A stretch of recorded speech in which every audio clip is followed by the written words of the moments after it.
It is the Lean Into Art Cast, the show where a couple visual storytellers get together, take a walk around a topic, look at it from 10,000 feet up, and then go on the ground and try to walk away with some kind of useful, actionable item. We think hard about visual storytelling, so you will too. My name is Jersey Drost, cartoonist and teaching artist. The other host is... Hey, I'm Rob Stenzinger. I'm a designer and coder. How are you doing, Jersey? I am well, as they say. It's been welcome to Inktober, welcome to October, welcome to the season of creative challenges, right? Yeah, no doubt. This is that time of year, isn't it? All sorts of things pop up. I wonder if it's Northern Hemisphere kinds of things. Like, is that where they all started and people do this to keep warm, or what? It's kind of like how throat singing was formed. It's like I once saw like a demonstration of throat singing, and somebody asked from the audience, like, "Well, why do this?" You've seen throat singing, right? Is that like when someone shouts Ricola, or what is it?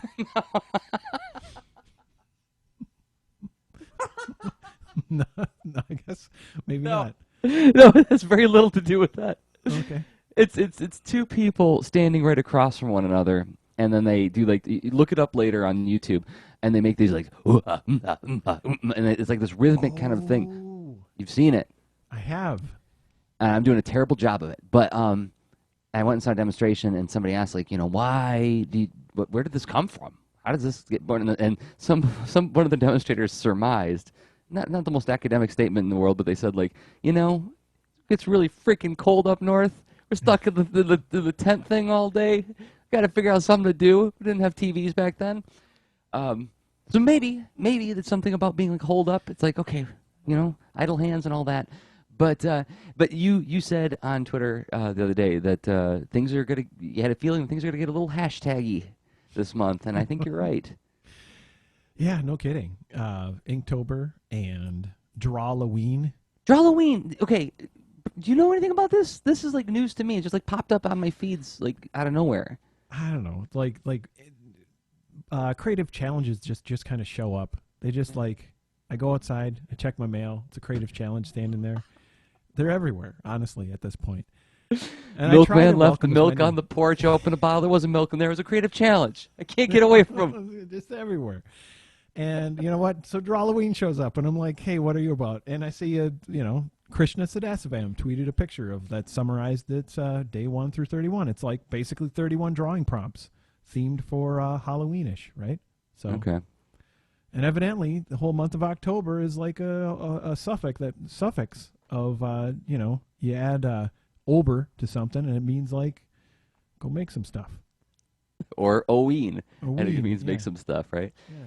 So, okay, in last episode, and this is where I'm actually going to frame up our discussion before we dive into it. Last episode, we talked about using these creative challenges to be a diving board into forming a habit, right? Mm-hmm.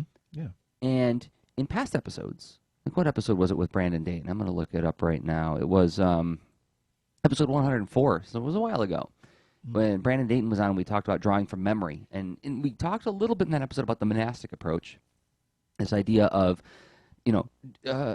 checking in for the pure pleasure of checking in, not having a fixed result necessarily in mind, but trusting that that some kind of results will happen through the act of habitually checking in on it. Checking in to meaning putting in some time on it, which is what a thing like Inktober or Drawloween is, right? But then it got me thinking, and I was talking with some other creative friends about this, got me thinking about how, okay, that's a very effort-based approach. But what if you find yourself being like Boxer in Animal Farm? And Boxer's reaction to whenever there were problems was, well, I'll just work harder. And, of course, it's going to fix things because working hard fixes all problems. And we all know for those of us who read the book, spoilers, what happens to Boxer, Glue Factory, right? And not until the last minute does he realize that he's been betrayed. So not even a gummy bear or something, right? Not even a pocket watch, nothing. Could have been just a marshmallow. Glue Factory. Nope, just, put you in the cart. And, I see what you're saying. They didn't even turn him into a gummy bear marshmallow. Nope, pure glue. He's holding together kids' crafts projects right now. Isn't that awful? Totally. But it got me thinking that, as I was talking with these creative friends, it's not always effort. Sometimes you have to recheck in on the system. What is the procedure you're using, and what are the assumptions you have, and what are the goals that you have, and sometimes it's about checking in on that too. So we can consider this kind of a part 2 to the last episode, or sort of like maybe like an alternate point of view. We talked about effort, now we'll talk about effort versus system, or effort in addition to system, and weighing which you need to check in on and evaluate. And we should also say that we're going to be referring probably to some ideas that we explored in episode 119 back in January, Rob, where we talked about resolving our goals system, right? Yes. Which was an episode where, and actually, I'll pull it up right here. This was an episode where we were starting, this is the beginning of the year, stating your goals for the year, doing David Say's sort of Groundhog Day check-in system.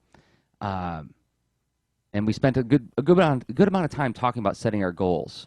So that's going to figure into this discussion as well. But before we get into that, before we dive into this show, we got the ad spot. We got the sponsor spot, right, Rob? Do you want to do the read this time? I don't remember who did it last time.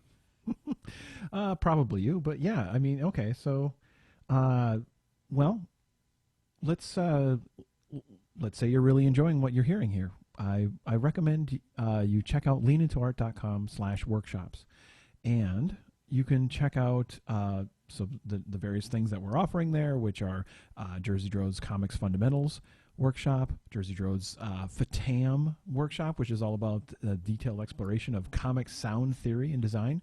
And also there's a few that I've done there as well, using storytelling to make your comics UI awesome, turning jokes into comics, Laughing Yeti, Monkey Spaghetti, and more.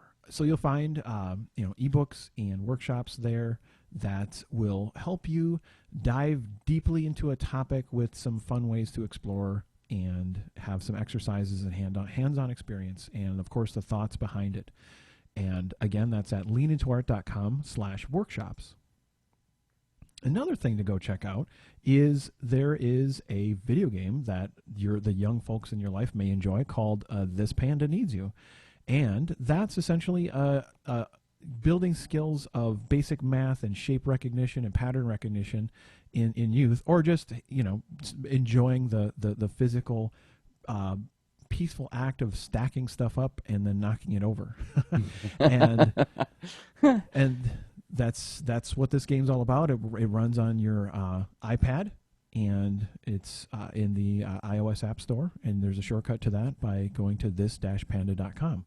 And thirdly, of course, I recommend checking out boulderandfleet.com, which is a webcomic by Jersey Droz, and it stars an adventuring bear and bird who are doing what they can in the world to try to make it better, but still earn a buck while they're going about their assistance of others. And it's super cute, super fun. You get to see them getting into conflict with some super powered rock, I guess earthen-based villains that have crystal and various types of geological capabilities that you may never have thought it could exist, but they This do, is and fun it's listening awesome. to you explain my comic. This is actually really great. Awesome. And my explanation only scratches the surface. You can go to boulderandfleet.com to check it out. So, and there you yes. And what? go. And there you go. Oh, Brandon Dayton actually very astutely observed that Boulder and Fleet is littered with metaphors for living the life of a freelance visual storyteller, right? Because they're freelancers, and there's lots of language and sort of inside jokes in the dialogue of, like, what that life is like, but just sort of mapped onto these animals. So, I mean, if you're somebody who is freelance visual storyteller, there's that angle as well. So yes, and if you want to advertise in this spot, if you're a business who creates products or services for the kinds of people that we talk to, you can advertise on the Lean Into Art Cast by getting in touch with us by going to leanintoart.com/advertise. So with that, Rob, are you ready to go 10,000 feet up, start talking about this topic? Mm-hmm. All right, then I think I'm going to hit the segue music. And kind of go 10,000 feet up, talk about the topic in abstract, look at it from every conceivable angle, see if there's any hidden dimensions and depths.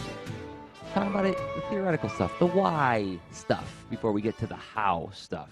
You know, a little bit of chewing on it intellectually. So, to bring, it's been a while since we talked about the monastic approach. Do we need to talk about this like in any kind of depth? Do you think we need to like frame it up and define the monastic approach at all?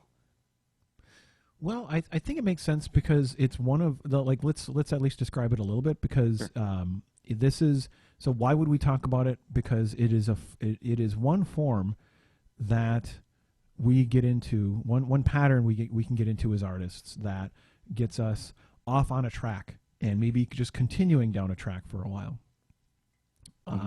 We then it is a pursuit in it. It's sort of self-contained, right? But of course, what we're doing is we're looking at when you're investing effort for a long time. When does it make sense to change? And taking a like a wider view. So the monastic approach is sort of this self-rewarding practice where you put in consistent effort, you put in intentional effort on an ongoing basis to essentially get better at drawing. And we did go into this in high detail for like Brandon Dayton's outlook on this in episode 104 of the LIA Cast, and he dives into things like how do you notice the relative position of objects, and are you executing well when you're trying to put that to paper? Because of course there's a lot of ways where that gets distorted. When you draw, like you could be looking at the paper at a certain angle and then not realizing that you're distorting it. So then, or when you're drawing, you're inherently filtering it through your own observations and your biases and things that you would emphasize or de-emphasize or notice or not notice. And so that kind of practice lets you little by little chew away and hopefully exercise to gain new habits and perspective on your existing habits. So what I'm hearing in there is that the emphasis is on leveling up skill. The unforeseen results that you are not placing a lot of emphasis on in the monastic approach isn't necessarily, oh, I'm going to gain this many readers by checking in and practicing every day. It's really the emphasis is on self-improvement rather than overall condition improvement. Yeah, I mean, well, one way to look at it is yeah, you could put yourself in there, but if you're wearing like a, let's see, you're evaluating what you're doing and in a professional sense as a business, you are trying to build up an asset, right? You're trying to create more capability, maybe more capacity, and that's a way to do it because by practicing, you could maybe offer more clients assistance because now you're becoming faster. Or you could perhaps offer a service that you couldn't have offered before, maybe a new style of art, or which could be anything. Because I mentioned the precision example, but it really could be maybe you're practicing caricature or the cartoon modern style, or Right. grotesque So like horror, whatever. when we were first talking about this with Brandon, and the fact that he even calls it monastic approach, conjured images in my mind of like thoughtful meditation, right? Focused meditation, which has a benefit and what I think is what makes this a great metaphor is it's like meditation. Like if you're serious about it, you're talking about 20 minutes to a half hour a day, right? Not a huge investment of time, but when you're doing it, nobody meditates to say like, all right, I'm going to sit here, I'm going to breathe, and this breathing is going to make me a good person. Breathe out, good person. Breathe out, good person. Right? You're not thinking about that at all. You're just thinking about doing just it wrong, but yeah, okay, I'm following. What? I think I must be doing it wrong. But You and me both, pal. No, but like you're just supposed to focus on the breathing and all these like thoughts that cross your mind. You're supposed to let them just happen and move on. But it's really about focusing on that breathing or whatever kind of mantra you want to come up with, right? Just like how when you're checking in, we're doing this kind of monastic approach to drawing.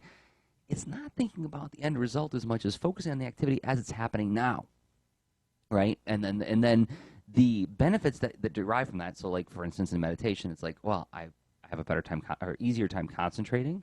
I'm calmer. Maybe my posture improves, right? A little bit of flexibility improvement in terms of the way you sit and so on. And all these things make you a more optimal human being in a lot of different scenarios. But that wasn't necessarily the explicit goal, right? I'm just trying to. Well, perhaps. I very much agree that in the explicit goal is something that is inherently not reachable in a single session of practice. It takes Right. many sessions of practice. So like what it looks like in the moment and day to day is incredibly monastic. But then I think if you step back, you can see like there is a path of mastery that Yeah. you are likely progressing, especially if you are taking a little bit of intentionality in there or are being facilitated through a learning process, like studying a martial art, where Okay, you're but the doing a reason I'm lot of stuff that's like beneficial practice that's in the moment that doesn't necessarily help you immediately accomplish a particular goal, but it really is building you up to likely accomplish a goal. absolutely, Yeah. but like the reason I'm kind of like steering in that direction a little bit, perhaps unfairly, but it's just to bring this into relief because I had a conversation with Becky Hilburn Mm-hmm. of natosoup.com, I believe is the web address. Let me double check that. Oh, BeccaHilburn.com. So BECCAHILLBURN.com. Mm-hmm. We'll link to it in the show notes. She does a comic that we'll link to in the show notes. She posted on Twitter I shared the video with you, this errant signal video where it was a video game review, but then they kind of like segued into this thought on the way people talk about startups, indie games, and creative types, about how we focus on the successes, but we don't talk about the ones that fall to the wayside. And a quote that I grabbed from it that I thought was like, yeah, this is one of the dangers of focusing too much on effort, or overly focusing on effort. Let me put it that way, putting a little too undue emphasis on effort. Is he said there's this sort of assumption that everyone's just $200,000 of debt and 2 years of 80-hour work weeks away from being a millionaire with a hit indie game. And there is, a lot of times, a lot of advice gets passed around of, look, just do a comic 3 times a week. Just keep checking in. Just do the three times weekly schedule. Post on forums, post on Facebook, post on Twitter, and the audience will happen. Right? Just put in that effort, really grind, and then the audience will happen. Now, it does happen. But the question that I pose is, what if it doesn't happen? Is it time? Does it mean you're not good enough?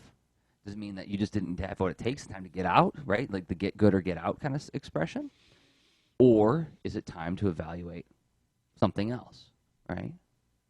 Yeah, and others will note prior success and now current circumstance, and then somehow convey like, well, things were easy back when there were fewer iOS developers. Now there's a ton of them, and it's just terrible or whatever. And yeah, the damn environmental things change, the market changes, right?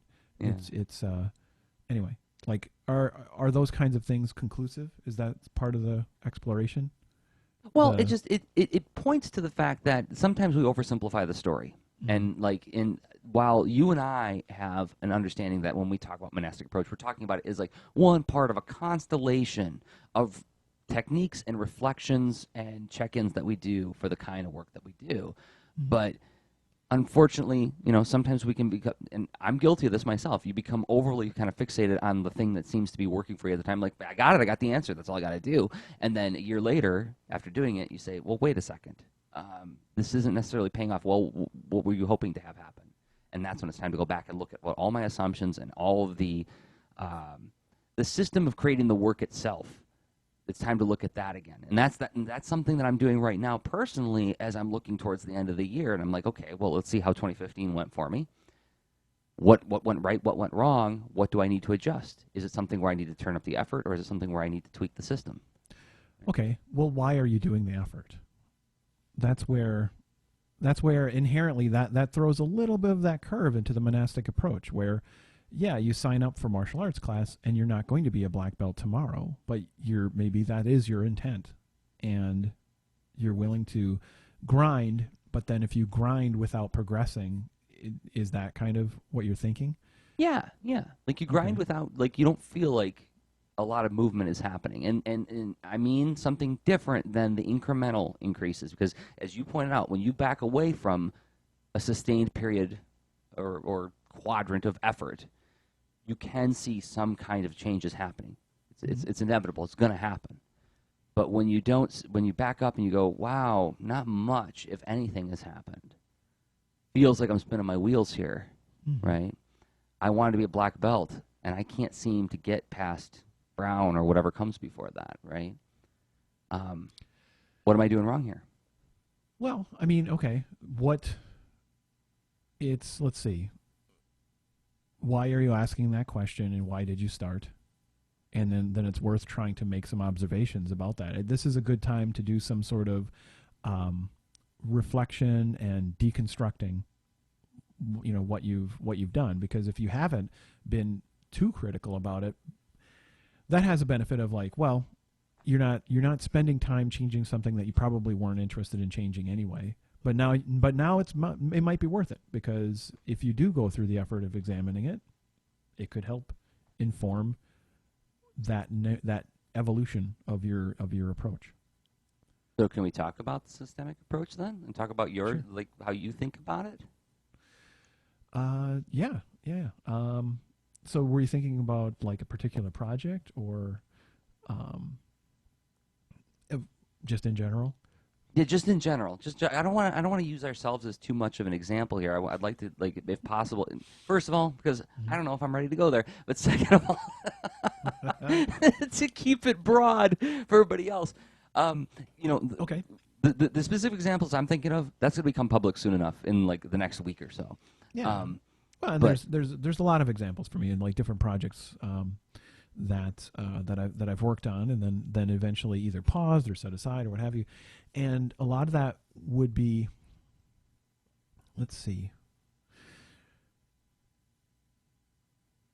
One way to look at it is like, well, why was it a grind in the first place? Like, why was there incremental effort, and instead, why wasn't there a sort of all-in-one burst? So instead of, releasing that book one page at a time, why didn't you just sort of release the whole book, or what have you, or because common advice has told me that I need to release it incrementally in order to build up an audience, so that publishers will be able to take a risk on me. Or by doing it, by releasing it on a regular basis, I've set myself a regular deadline to commit myself to putting in a regular deadline on this thing, which I probably wouldn't otherwise with all the other pressures in life. And then why is the grinding not paying off? Because there's all these other demands on me, and I can never put in quite enough time that I would like to on this thing, and I always feel like I'm coming at it harried and disheveled and disorganized. And so I don't feel like I get to put in that kind of focused flow state as often as I would like to, and therefore the work does not feel quite as satisfying to me as it would had I had just a little bit more time. Right? These are just examples I'm pulling out of the ether. There's 100 examples you get from any cartoonist or visual storyteller that you ask, right? It's like the demands of life are going to fill in those gaps, and you have to fight for that. People say, like, defend that time for your personal project jealously, right? But there are going to be times when you come at it kind of in the state of like, oh, all right, I finally got time to do this thing. Oh my God, I haven't thought about it in 2 weeks. Where do I start, right? Oh, sure. You've been there, right? Yeah, those are some of those problems are very natural. Just dealing with yourself as a resource, because you've committed to other things and you've spent yourself as a resource toward other things and what have you. And I think there's another dimension though, and it's, again, I always do this. I'm reading. I've actually finished it recently. The book. I Know How She Does It. And, oh gosh, I'm forgetting the author's name because I didn't pull it up and prep to even mention it this episode. I'll look it up while you talk about it. Is it Sarah Vanderkam, I think? I don't know. And there's that couple of angles. There's sort of, you have your time, you have your effort, you have yourself, and you like as like your energy level, your mental state, how do you feel physically, etc. All those kind of normal resourcey things. But then there's totally legitimate too. Like I'm not saying that to characterize it and be dismissive, but also to add on this other angle of like, well, what's the narrative you're telling yourself about all of this effort? and it can get a bit. Well, I don't know. Okay, this is super squishy, self-helpy territory, but I'm just going to say it. But it's easy to tell yourself a negative narrative, even though you're about to work on the project that you love so much, right? And that can really affect like what you're about to do. Like if you're psyching yourself down or getting stressed out because now you have the pressure to perform and get whatever it is, the passion projects and stuff are mentioned a bit in the book. I know how she does it, but it's a lot of it is sort of she compares it to, as far as the narrative that working mothers tell themselves, right? Because she did a study of I forget how many working mothers and who had at least one kid and whatever. You can check out the book and whatnot. It'll be linked in the show notes, but it's background. called "I Know How She Does It: How Successful Women Make the Most of Their Time" by Lauren Vanderkam. Lauren, on the screen. Thank you. All right. And anyway, that whole narrative angle is really it's worth noticing, and it's worth noting because, and this is where if you're like, okay, I am getting stuck or what have you, capturing that and then being able to observe that over time too, to see like, okay, every time I sit down to start working on this thing, I know I have precious little time, but like there's this how can I reframe it? And that's actually a lot of us. That's a really interesting idea. I hadn't thought about, like, I've been doing lots of, journaling and capturing in my ETP, but it's all after the fact. And that's a different kind of narrative altogether, right? Like when you finish a thing versus how you feel about starting a thing. I need to start capturing what my emotional state is when I'm kicking into a thing as well in my notes.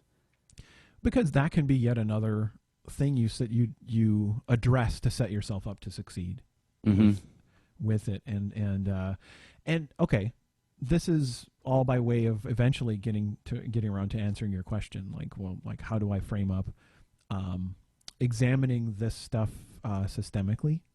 And I think it's important to note that I don't know, not all of us think of things as a system. I tend to be attracted to that idea. I tend to note that I like to notice when things repeat, when something is working well, when it isn't, and what could I do to tune or adjust. And so I find it helpful to consider this sort of things can happen in stages of progression and cycles and whatnot. So I find that kind of framing helpful. That's what I mean by system. And it's not like a one-size-fits-all system or what have you. I'm constantly playing around with this stuff as I'm taking note of it. But I typically will use something like time and think of like, well, what should I do to help myself be? Where do I want to go with this project?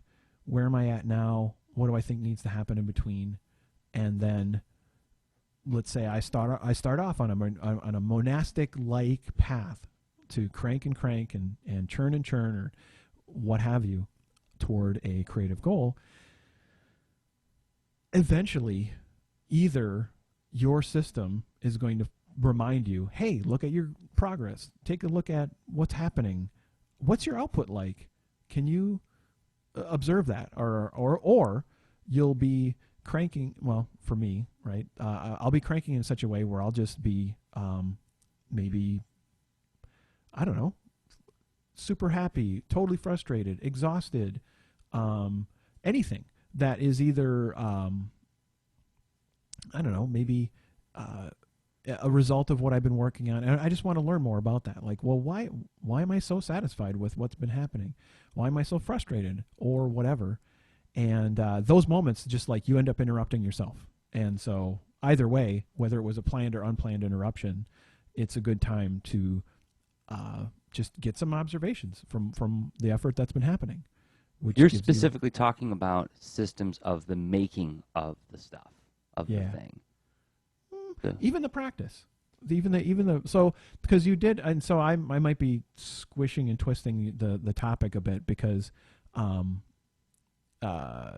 just you mentioned how cranking on a webcomic, or under the assumption of like this, there's this sort of this recipe or this model that if I, sign up for it, this will benefit me too. And so you could be cranking on something that's pretty big, like shipping a thing. And a webcomic is a great example of that. Working on a game is a great example of that. A band, a podcast, anything. And so the cranking is like a lot of hats, a lot of parts, a lot of effort. But still you have your effort over time, and what's your output, and you can apply the same approach, even if it was or if it was just as simple as I want to draw faces more expressively, or if it was I want to complete illustrations quicker that I find shippable of high quality or what have you. Mm-hmm.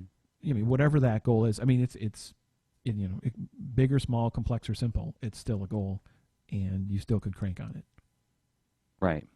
So, but to get to these goals, this is an assumption. This is sort of like it's a hypothesis about hypothesis. I thought, okay, well, whenever we come up with a goal, we always have to come up with some kind of idea of how we're going to get to that goal. And it can be, like you said, well, this is the recipe that seems to work for these people. But then it can also be like, I observe this sort of system of sharing or shipping this stuff. What if I tried it this way? What if I spun it in this direction? What if I changed just this little bit of detail? And if I tried it that way, would it work for me? All right. So I'm wondering, like, in a lot of times, for me at least, that hypothesis tends to be a very intuitive kind of thing, and maybe not even verbally spoken, but more like just like a sort of a gut, like, I think this feels right to me, right? But I'm wondering how you go about looking at that part of it. I think I'm getting where you're going now. So I just, but just to make sure I've got an assumption correct here. Yeah. Are you saying that? So you have the intent to crank on something, but it's really to serve an audience or to sustain yourself as a human or business, right? Where it's not Something just up to you. Like if you said, yes, "Good job, Jersey," yes, that's nice, but that's not enough. right. I'm going to assume, or I'm going to, I'll assume that a good portion of the people who listen or watch this podcast want to affect the world in some way with their work. Mm-hmm. And that's something that we don't have 100% control over. We have a control over how we level up and what kind of practice we keep and so on. Mm-hmm. But in terms of affecting people, right, that's the unknown quantity. That's the thing where, like, tweaking comes into play. Is like, okay, will this work? Nope, nobody responded to that. Okay, how about, is this it? Nobody's responded to that. How about this? Well, and there is also honestly a huge factor is you are there's a timing thing with what you offer, when, and how, to whom, and all that. It's there's a lot of variables, but like obviously there's variables you can control, like what's your intent with each of those things. And I like to a lot of my projects now have some kind of triple hypothesis thing that I'd like to use, at least this year. And actually it's basically three hypotheses that then form one Voltron hypothesis, where one of them is, and this is very much related to IDEO's human-centric design approach. If you go to, like, they have a quick URL to it, but I know if you go to IDEO.com, they'll have a link to this, and if it's HCD is the acronym you'll see a lot. So human-centered design toolkit. Yeah, boom. All right, pulling it up now, my friend, while you talk about it. Okay. This is my paraphrasing my twist on this kind of stuff, because there's a lot of folks practicing in this space nowadays, And IDEO is a pretty darn awesome place to learn from. So I like to have a desirability hypothesis, and desirability is very much the human centered angle. Like, who are you making this for, and like, why would they need it or want it, and describe that as a hypothesis. I believe that by putting this comic in the world, that's I don't know, that's a memoir of stubbing my toe is going to, really click with this generation of toe stubbing folks, whatever. Wow, terrible example. That's just a niche. That's a niche market, Rob. Yes, find your niche. Anyway, okay, but desirability, like why do people want to hire this thing to do something for them? And like another angle on this is the whole jobs to be done method, which the Christensen Institute has a lot of cool stuff on that. But jobs to be done is just thinking of the reasons. If you think about you're right. The Christensen Institute. I'm pulling it up now. Anything that you buy, you're essentially hiring. And so, why are you hiring it? You want someone to hire a thing that you made. Why are they hiring it? That's a handy way to frame the problem, and think of it as a hypothesis, because it's an idea that you can go out and test and see if people are willing to do that. And a great way to look back on your project and see if it's living up to that hypothesis. And then another angle. So, okay, you got the human-centered desirability angle, but then you've got this sort of workshop, pragmatic angle of the feasibility of, well, okay, so you defined the job you want to do, and then you're thinking about which is partially defining the thing that you're going to make. Can you make that? Are you in a really good position to deliver that comic that's full of nothing but 10-speed bicycles in perspective? Right. And that sounds pretty nightmarish to me. Yeah, you described a very difficult or challenging comic to make. Yeah, it would be for me. I would not find that feasible.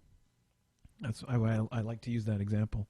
I wouldn't be sustainable for me, because so what would be feasible is like, well, can I not just do it, but can I do this enough at the capacity required to like really put this into the world? Is it feasible? If it's not, or if it's close, well, like, what? Maybe I need to train on that thing, and then I can. Oh, okay, then it's feasible.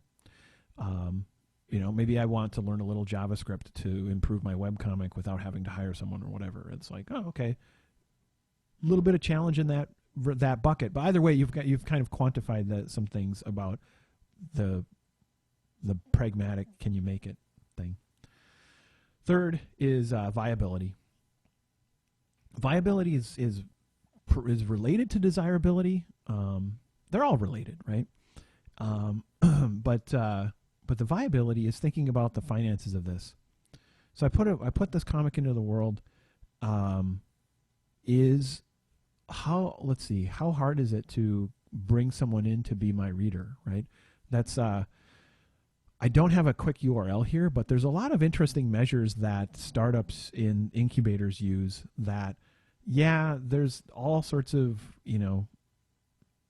it's mixed bag land for people who aren't hardcore into business as far as the kind of jargon and stuff. It's really, hey, buddy, whatever. If you've ever seen the HBO show Silicon Valley, it's a lot of people who want cars that go like this. Anyway, and they'll judge you if the doors on your car don't go like that. Anyway, so for those who are listening to the audio, he did the DeLorean doors from Back to the Future. Your car should be able to flap like a bird. Anyway, It's a funny show, but there's really people like that. And anyway, the viability aspect is there's some cool measures you can do where you think about, how much does it cost to gain a reader? How much does it cost to keep them? What's the exchange that they're willing to provide you? Like, what's their, how much do you think they're willing to pay you over what kind of time and whatnot? And when you say cost, what do you mean? So Will you be doing ad campaigns? Will you be, um, let's see, like how much are you going to invest to grow your audience, right? Right. Because I think about time costs too. Because like they say like go visit forums and talk to people on forums, and then I go to the forum like, all right, where can I contribute to this conversation? Well, now I'm reading for an hour, and then I'll I'll admit it, Rob. There's a part of my brain that says, dude, that hour you could be spending drawing your darn comic, you know. And that's the battle I'm fighting. It's like back and forth between where's that time going to go? Dude, Where can it be I best? so hear you. Like, but okay, we had Nate Aschenbach on the show, right? Yeah. And it was really fun. It was a super awesome person to have on the show. And there's something that I observed about him that I find in contrast to me. Like, I totally feel you, right? When you say, yeah, this is kind of, and I'm paraphrasing, but this activity doesn't feel that valuable compared to the making part. The problem is that the making part can never be valued in a way unless you can reach the people, right? And you have to be able to make that exchange with people. So you can toil in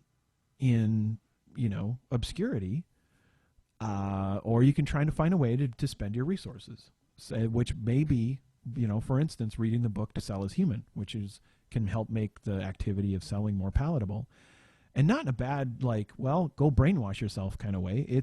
By all means, if anyone who's read it, I got the audiobook on this. your recommendation, Rob, and I will say that he goes at it in this anecdotally, but also scientifically. He's going through all these anecdotes and interviews with people, and he backs up a lot of his points with science too. So it doesn't feel like snake oil to me. It feels more like, okay, here's my hypothesis, and here's all the evidence that I stacked up to back up this hypothesis, and none of it feels like step one, do this, step two, do that, step three, like that kind of like it's just this easy kind of way. It's pretty. I would say it's kind of intense reading sometimes, but it's satisfying. Absolutely, and it's and it makes let's see, it does make a strong case. But of course, good news, bad news. So let's say you get convinced, and now you have to try to do something you totally hate. Well, yeah, mixed bag. If you're convinced to do it, still don't like it, it still is going to be challenging. But yet, the viability aspect is incredibly useful, and it's thinking about the finance. That's the nutshell of it, right? Maybe you want to take an approach where, as part of it's looking at the world, how are people currently succeeding providing what you're trying to provide? See, maybe there's something, for instance, when it comes to like making games and in apps, like I have not approached the whole in-app purchases. Partially because it's this extra hoop, and I'm like, well, do I want to just finish this app and get it into the world and just be straightforward with it? Anyway, it has a mixed bag aspect to it, but overall, it's a fairly it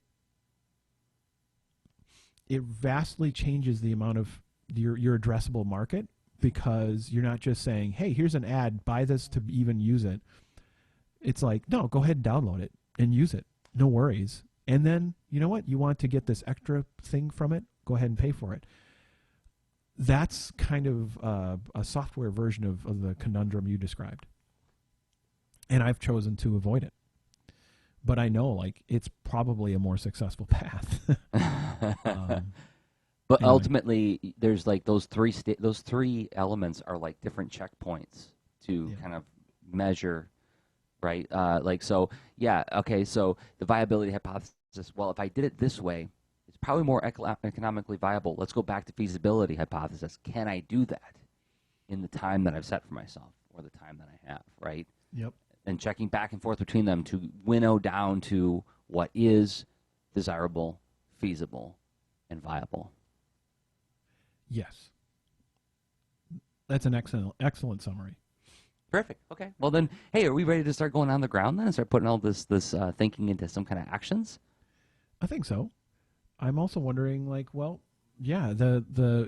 it into action. It's, I don't know. We're talking kind of lofty. It's interesting and whatnot, but we're where are the practical angles on this? Right. So, in other words, in about a minute and a half, we're about to talk about how do we determine whether we need to put more effort into the work or reevaluate the system of the work. We talked about the highfalutin, lofty stuff. Now we're going to talk about ways to do it, ways that we have done it, and so forth. But first, let me cue the music because we have to thank the Lean Into Art patrons at patreon.com/leanintoart. And what is Patreon? Patreon's a way that people can support the show. If you find value in the show, if you like the stuff that you hear on this show, you can help make this show more sustainable by contributing as little as $1 a month. And that gets you into the creator feed where we post some, extra lean shows between the shows. Shows between the show you're listening to right now, that is. And there's also an open mic post where we just have like a general chat, and it's for patrons only. So it's a little bit. It's a circle of trust, as we call it, a little bit of a high quality feed.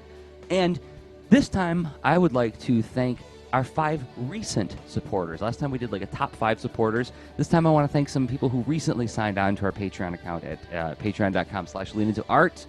And first we have Catherine Sugru, and her Twitter account is CatDoesThings.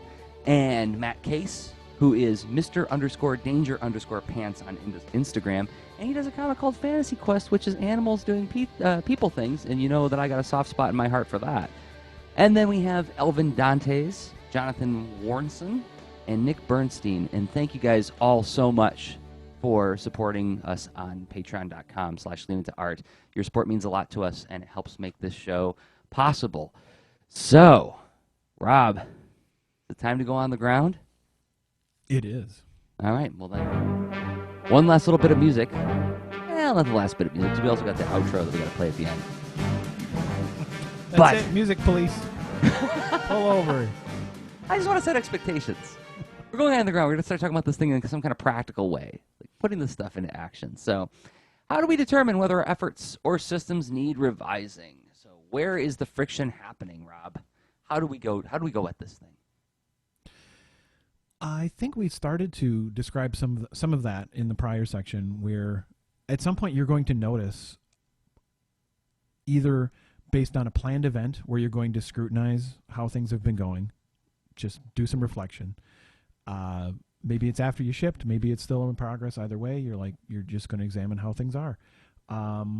The other thing is you may just notice the friction, like what is not working or is expensive beyond what you expected, like whether it's the effort or acquiring customers or the there's friction somewhere and you're noticing it. So what's it about? And dig into it. I also would say that hopefully there's some kind of feedback mechanism you've built into all this. Maybe it's earnings goals. Maybe it's some combination of effort to earnings or what have you. Right, like effort to earnings, and earnings can be monetary. Earnings can be growth of readership or user base. It can also be in terms of like opportunities gained through releasing this thing. Like the story I always tell my students is some of the best paying gigs I ever got were just by putting comics on the web and having editors find me and doing a search for a specific kind of comic, and mine was, and they said, we love this, do that for us, and we'll give you money, right? So it could be something like that. Have you had any results in that way, right? So, yeah, like I was thinking about how I've been reevaluating. I've been checking in on all the ways that I make and distribute and measure my stuff that I make. And I thought, okay, well, there's like a way you make the art, right? So like the tools, the schedule. Is a weekly schedule working for me, right? Do I need more time? Could I do more with what I've got? Am I finding that I've got like a little bit of a time surplus? Oh, wouldn't that be lovely? Where am I working? What's the environment like? What is the condition like emotionally where I am when I'm working? Am I in a very noisy, stressful environment all the time when I'm working? Do I need to change that up? The whatever steps I want to level up my craft, am I leveling up? let's lay out some pieces and look at them together and see if we can spot any kind of like tend towards growth. Or is it like the way that the work is distributed and shared, right? The it says, Rob, you said, oh, actually, you broke these up for me. You said feasibility. That was the part I just talked about. And then this is desirability, right? Are people reacting to this thing? Like, am I putting it on a website, and is the website getting any kind of like interaction with it? What's happening when I post it to different social sites? Where is the uptick happening, or is there any uptick at all? How much time am I spending playing around with this stuff, right? So like one thing I try to do for personally with Boulder and Fleet is like when there's an update day, I try to make the time to sit down and just talk a little bit about the comic. Like, okay, it's update night. It's my night to think about Boulder and Fleet. Last couple weeks, I haven't found that time. It's like, all right, update. I gotta do something else right now. Like there's something else that really needs my attention. And then a day or so passes. I'm like, I don't feel like I can talk about it now for some reason. That might be a whole other ball of wax, right? Quality. What were you gonna say, Rob? There's something about the early webcomics era habits or whatever. Yeah. I don't know, like it, but it really, it's like there's a whole system there that a lot of us really bought into, and I think you're right. Because why couldn't I just say like, hey, I updated the comic the other day, and I'm thinking about this. Yeah. Right. Totally. I mean, so it sounds. I mean, I guess in some ways, if you haven't thought through your system, maybe you've put someone else's in its place, and it's worth examining it and saying, "Hey, am I hiring this? Right? Maybe I have a different job to be done, and bring in a different approach." Yeah, that's great. I'm glad that we stopped there for that, because that's the kind of thing. Like, check that friction point. Look at that friction point and ask yourself some of those kinds of questions. What's the quality of the post? Am I happy with the kinds of posts that I'm making? Am I just posting the image going, here it is, read? Or can I find somebody, like, who's awesome at updating their comic is Megan Brennan of pencilpup.com. She always finds a way to post it and be funny about posting it. And it never feels like she's being smug or snarky or snide. It's just like, she's just a genuinely funny person. Yeah, and I admire the heck out of the way she maintains her social status. And I know she'd be the first to be like, I don't know what I'm doing, but she's really good. She's somebody to watch and observe and take notes on. Yeah, she's just super funny. Worth Megan Brennan, Megan_Brennan, something like that on Twitter. I think it's Meg the Brennan. Meg the Brennan. There you go. We will link to it in the show notes at leanintoart.com. So yeah, like the way you share the stuff, is that where the friction lies? And then the last part, as you said, is the viability, like the ways that you're approaching it as a business, the ways that you're trying to make some kind of gains on the work, whether the gains are in terms of opportunities or in terms of making direct funds, right? So networking, marketing. Are you marketing yourself, right? Making yourself more available to different potential publishers through this work. And you would need attention for that, right? Because the wisdom goes, you prove that you have an audience, you're more marketable to a publisher. Or are you going to seek direct support from that audience? Are you going to say like, okay, let's put the publisher thing aside right now and just put all of our attention on the people who do enjoy this stuff and see if they can support this thing, right? You do Kickstarter, you got to do donations, you're going to make merchandise, you're going to make plushies, you get investors. Did you put loans in there, Rob? I didn't put loans in the notes. I did. Payday loans. No. That was totally a joke. No, the loans aspect. No, it's funding, right? So, okay, let's say you do have a strong, let's say, for a lot of us, it depends on the whole machine you have created for your career and the audience you've built and all that, because for some in the audience, they've built up enough of an audience where it's a matter of like, well, all I'm missing is essentially the funding, and I can turn that into this product that I know my audience is asking for, and then I can essentially return whatever on that investment, and it's just a matter of it's math and getting money essentially at that. For others where it's like it's not that guaranteed, like you wouldn't want to do that speculation. Like you don't want to incur that risk of like, well, I'll just get a loan and buy a lot of T-shirts and then profit. Nope. If you have, you would know if you're in that position, and that's I just thought, well, hey, it's a business. That's one source of funds. That's true.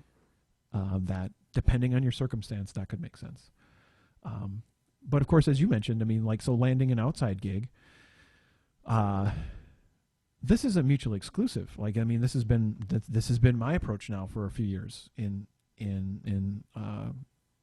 during the life of our podcast, where I have evidence of the kind of things I make and the approaches I use and whatnot put out into the world, and then I use that to land gigs that I use to fund my own projects.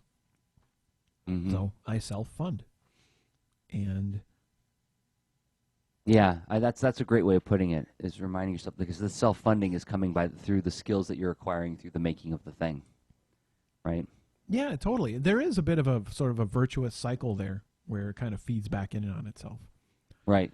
The thing that you're sharing to try to build an audience for is your evidence of the skill set, which gives you the opportunities to get the outside gigs.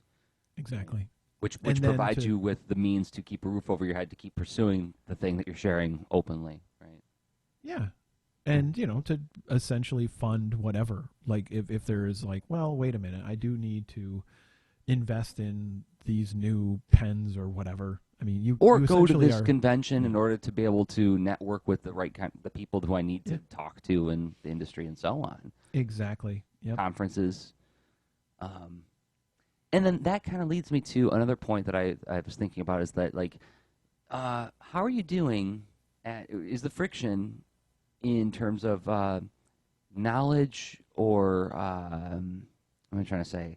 Sort of like a virtuosity in the field that you're trying to work in. Like, how much do you know about the field that you're in or you're attempting to get into, right? Even if you're in it, how much are you keeping up with what's happening in your field, right? How much active study are you doing there? And are there any blind spots or gaps in your knowledge? When I was talking with Becky Hilburn on Twitter, and I'll link to the discussion that we had, one of the things that she kind of highlighted is that, when we winnow down this story to, if you just work hard for 2 years and put yourself in major debt, you'll have a big hit on your hands, that oversimplification can be bewildering to somebody who doesn't know all the complexities of the market, the field, the medium itself, right? There's as we point out, there's a whole lot of angles to this thing. And how much are you actively researching all of those different angles? Like, are you doing comparative analysis? Something you said earlier, Rob, is, are you looking at the way other people are doing it, right? And coming up with your own hypotheses rather than just accepting this top 5 list from some book, right? Ooh, you look thoughtful. What did I say? It's no. There's a lot that you said. It's the it's easy to get caught up in the other narratives too. Whether it's like the ones we mentioned earlier with however you're feeling when you do sit down to be a resource on your project, or if it's the accepted common models to succeed, or what have you, or some of those models are myths, and they're way over summarized, highly compressed versions of stories with tons of bias and filtering and worship or celebration in there, because it sounds awesome to say that story. And it feeds well, and I like that story because it confirms all my biases in the world.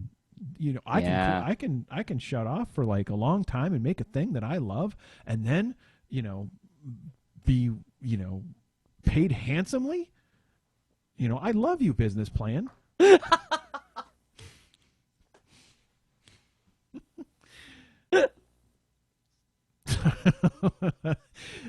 So I don't know. That I like to watch out for that too. Yeah. Oh, but yeah. So, we're gonna close with some call to action items, things you can try out that like really quick things you could try out today to start checking in these things. But before we go there, I'm wondering, Rob, if we talked about these 3 different areas and types of things to check in on. Looking for the friction. Are they in any of these places? And I'm sure everybody has their own examples beyond the limited number that we went through. Mm-hmm.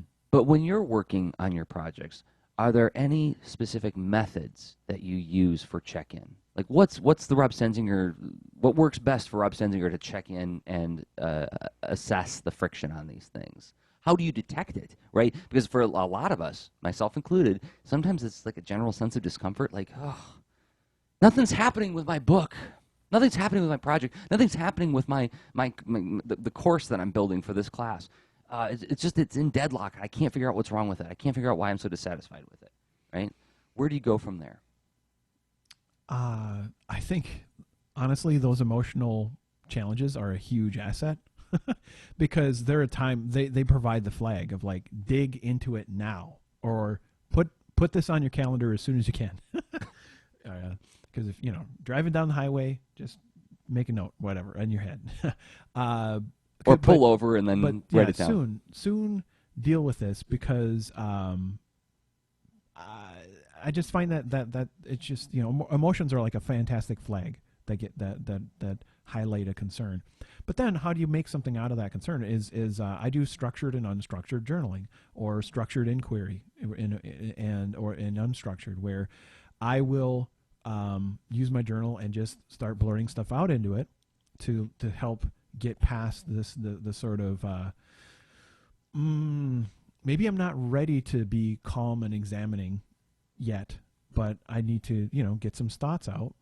So I let that happen, and that sort of is a constructive place for those things to go. There may be good data in there too, but then I start thinking of like, well, what are some concerns? And honestly, this is a great place where, okay, there's a couple tools. Classically, for years and years, I've used a spreadsheet, and I think about like different areas or criteria, and it's like I'll name like things that are like things that are on my mind about the project. Is this going well? Is this going poorly? Why is it going well? Am I noticing some themes or whatever? And I'll just start breaking it down. And do you like sort of do like a self-interview through the spreadsheet? Self-interview with a spreadsheet.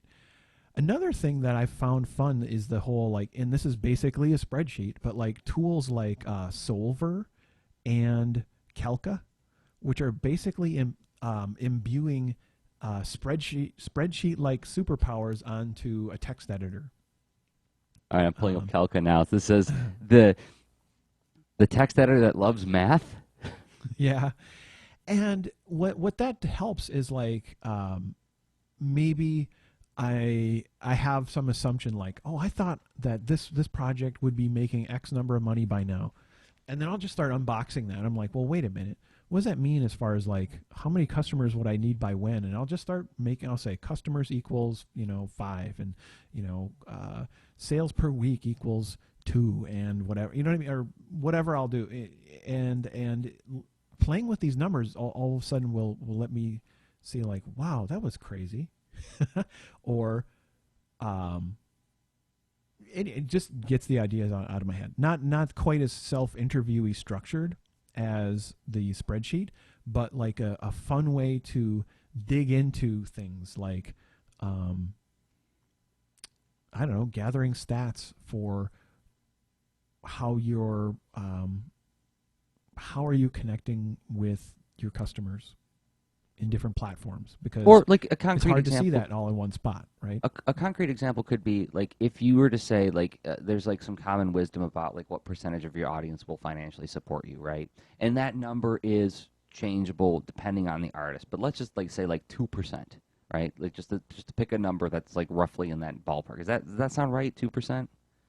Yeah. So, and then you say, okay, well, I'm looking at my Google Analytics. I know I've got about 500 readers. I've got 1,000 readers. Okay, well, that means 2% of this readership means that this many people will pay me for something, right? Yeah. So you can begin to like more concretely hypothesize like what your odds are, where you stand at this particular point, right? Which is a way to create a feedback loop to help like, okay, well, I invested this chunk of time. I learned a little. I'll learn more if I do this again after, let me see. Should I still believe in my hypothesis, but I think I need to do some more to help test it. So in a way, that could be, if you're describing the audience thing, boy, I haven't been updating my Tumblr a lot. I don't know if this is a great example, but you're like, well, I've connected with a lot of people, but I haven't, kept up that conversation. Maybe I should bring my stuff there. Or, you know what? I haven't updated my app in a while. Or I should email the people who downloaded my comic in my Gumroad store or whatever, right? There's just different activities that now in a month or a week or whatever makes sense for you, take a look again at that same kind of how the numbers you gathered, so you did the 2% calculation on like how many people from your audience are supporting you, and versus, how does that compare with where you're at now? Maybe it's more, maybe it's less. How did that number change over time? Because just one observation, it's not going to be that, probably not going to be that insightful. Right. Okay, well, I think we went through, gave some starting points in the underground section, and we got to wrap up in a minute here. But before we wrap, in about 1 minute, we're going to throw out some wrap-ups, calls to action, things you can do, like simple activities you could do like right now to like start, making some moves in this direction. Like think of it as a prompt to get you started doing some of these on-the-ground activities. If you don't know where to start, we're going to give you a starting point to start winnowing your way down. So, but before we go there, if you enjoyed this discussion, if you had a good time hanging out with us, and if you think that the stuff that we do provides you with some kind of value, I hope you will consider going to iTunes and giving us a star review, however many stars you think we deserve. Actually, we got a lot of 5-star reviews, Rob. How about that? That's really awesome. Thank you very much for everyone who's gone out and done that. Yeah, that's great. I mean, like, cool. And thanks to the people who actually, go ahead and write a review too. You don't have to do that, but it means a lot that you guys do that. You share a few thoughts with everybody else on why they should listen to this thing. That helps more people find the show. It's a powerful tool to help more people find this podcast, raising our numbers, which gives us more opportunities to make it sustainable, after all. Mm-hmm. If you're watching it on YouTube, I hope you will go and give the video a thumbs up, and that helps more people find it as well. Giving the video a thumbs up, raises its search rankings on YouTube, and let's face it, it's the number 2 search engine, everybody says, in the whole world. So, that's one of the reasons we do the show on YouTube, so that more people can find out about the stuff that we're doing. And then also, if you go to our Patreon, that's where you'll find the extra leans that we record in between these shows. The extra lean is a show where we don't really have an agenda or even notes. We just sort of like turn on the mic, see where the conversation goes, and the most fun for us is seeing where the conversation ends and finding that natural end point without saying, okay, well, I guess we're done, bye. Right? Like, usually it ends very abruptly because one of us will say something and then the other one throws a knowing look like, that's it, that's where we end, and then we just stop. It's very stream of consciousness, but I have a marvelous time working on that. And look at Rob puts the Polytechnicast in there as well. So yeah, that's at patreon.com/leanintoart. And, we're about to put another open mic post at the top of every month. We put an open mic post on there, and that's where, for like $1 a month, you can be part of the discussions that we have there as well. So, and thank you once again to everybody who does support us on Patreon. Your support means the world to us, guys. So, hey, Rob, closing thoughts. What can people do if they don't know where to begin with this whole, like, addressing the 3 different areas of the stuff that they make? We talk a lot. I mean, we talked about this last time. Reflection, capturing information. Like I praise the ETP almost every episode, the Emergent Task Planner at davidsay.com. You talked about the Day 1 app, journaling. And then I know that one of my takeaways is going to be pre-journaling, right? Like journaling how I feel about the thing before I take the thing on, right? Just capturing a few thoughts on that emotional state. But I thought about this as I was thinking, because I use Trello a lot for my personal projects, and Trello is this task management application. It's a free app to use on the web, but there's also smartphone apps. And it's a really versatile tool to like sort of think of it as like sort of a cork board that you can pin cards to. And you can remove cards as you finish these tasks. Each card can represent a task, or the card can represent something even bigger with like sort of nested comments within. But David Say has this great way of setting up his Trello board, which I sort of lifted a lot of for my boards in terms of like project backlog for this week, in progress today, and then a done board. And that done board, or rather done list, feels great to archive at the end of every week. right? I have like done for the week of October 3rd. And when I'm finished with all my tasks and, Sunday rolls around, like archive that. All that stuff goes away. I'm done, right? Feels great.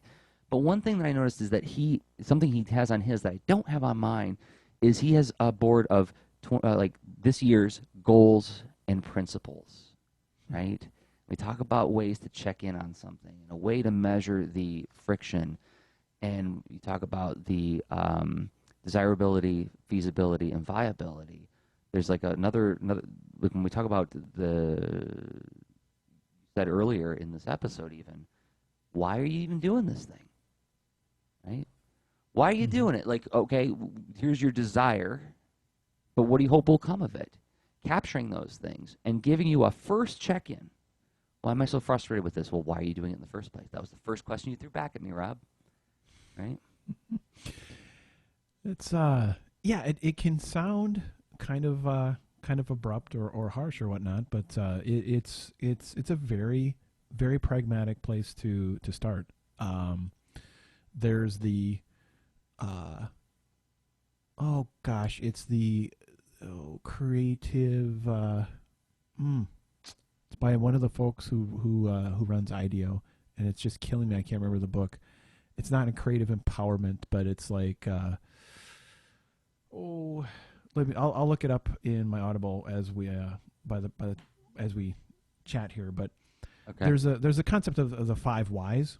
Just keep so if you have an assumption, like one way to look at like, oh, I've got this concern, boom, it's on the table, and now I've got these thoughts and this narrative all around it. One way to sort of back away from it and explore it and kind of try to understand more about it is to try to ask why 5 times. Oh, it's creative confidence. Got it. Yep. Pulling it up. Is it by Tom Kelly and David Kelly? David Kelly. There you go. They're brothers. And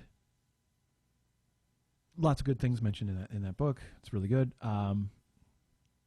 But yeah, the 5 whys is sort of like, by the time, if you literally ask yourself why, okay, so why am I doing this project? Well, because I wanted to be famous. Well, why do you want to be famous? Well, because I would likely be very successful and comfortable in my life. Why do I want to be comfortable in my life? Because I want to start a family. Well, why do you want to start a family? So hopefully by 5, you're going to get to something pretty darn meaningful by the end of that. So there's a thought exercise for you. Awesome. And then so I would say like write down, whether you use Trello or whatever, but like just take a minute to ask those why questions and see if you can write down like a few different thoughts on what your goals and principles are. Goals, what do you want to have happen? Principles, how do you want to get there? What are the lines in the sand? Right? What are the things you will, to quote Meatloaf, I won't do that, right? Yes, I would do anything for desirability, but I won't do that. What are your sacred cows? Yeah. Right?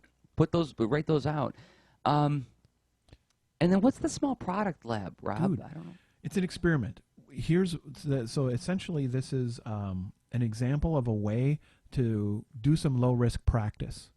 Instead of picking on your epic project or the big thing you're super attached to, why not do carve aside a couple weeks to do this kind of experiment? And I almost jumped in on this round. It's actually in progress right now, and I'm getting the emails. And what I've considered is essentially I'm auditing it like you would audit a class, right?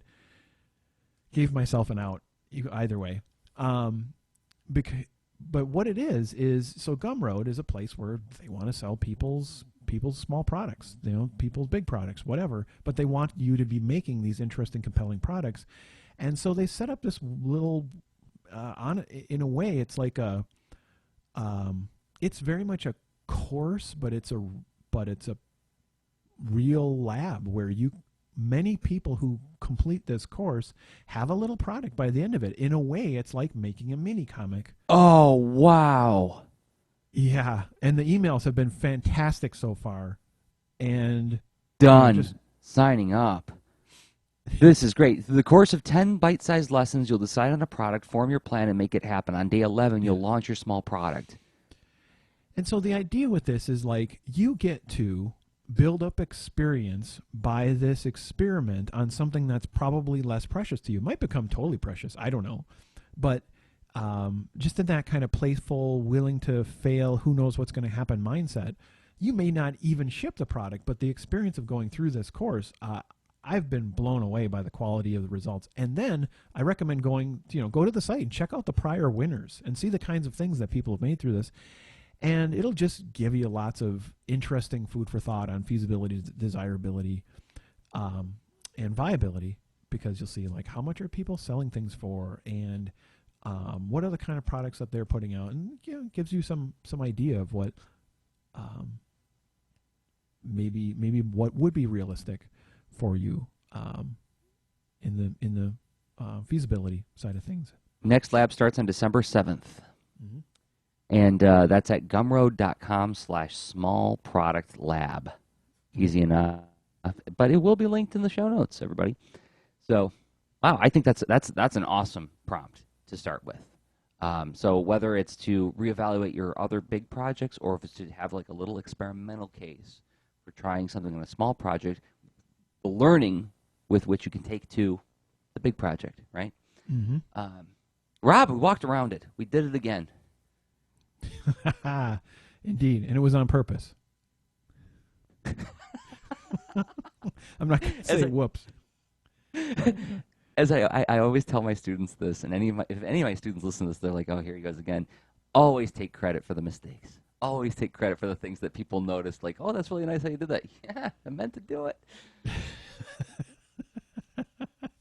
All right. Don't let them see that bead of sweat run down your head. Otherwise, you remember what happened in, Total Recall, for sure. I'll leave on that. All right. I have to go look at it again. But yes, something bad happened. All right. Well, thank you, Rob, for this awesome discussion. And thanks, everybody, for downloading, watching, and listening. Mm-hmm. Until next time, in 2 weeks, I've been Jersey Drost of leanintoart.com and Jersey on Twitter. And thank you, Jersey. I've been Rob Stenzinger of leanintoart.com and Rob Stenzinger on Twitter. Okay, bye. Show notes for this episode can be found at leanintoart.com. You can also follow us on Twitter at the user leanintoart, and you can reach us via email at leanintoart@gmail.com. And remember, leaners aren't wieners. Thanks for listening.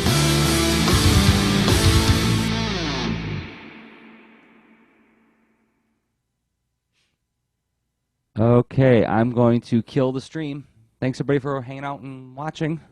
Yeah, thanks, everyone. Have a great night.